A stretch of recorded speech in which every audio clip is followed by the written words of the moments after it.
Now, this summer was the summer of superheroes with The Dark Knight, The Incredible Hulk, and a guy who we can say was very well suited for his job. Daily Sam Rubin has that story.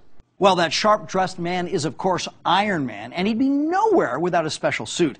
Iron Man makes its DVD debut next week, and we visited the men who designed Iron Man's superhero suits for this story. You'll see only on Dailies. And action! Remember the first Iron Man suit Tony Stark made in that cave?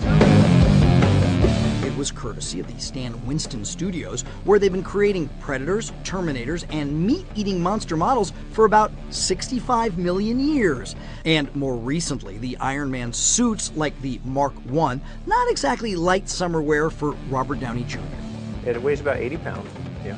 And he had to get in the suit, and mostly from the waist up, more of the hero shots. So when he'd open the mask, he'd see his face on the inside, and so yeah, he interacted quite a bit with the suit.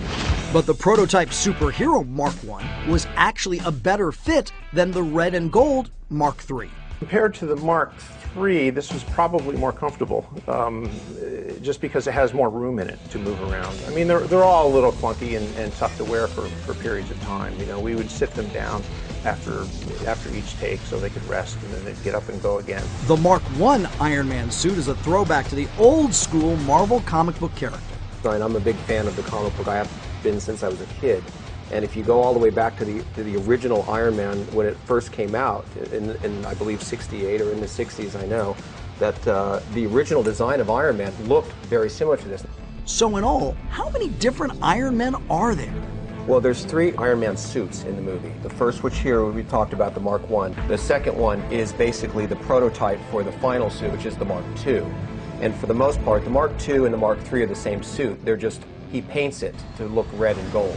So it's the chrome silver version of what this looks like before it's painted up and geared up to look red and gold. Tell you what, throw a little hot rod red in there.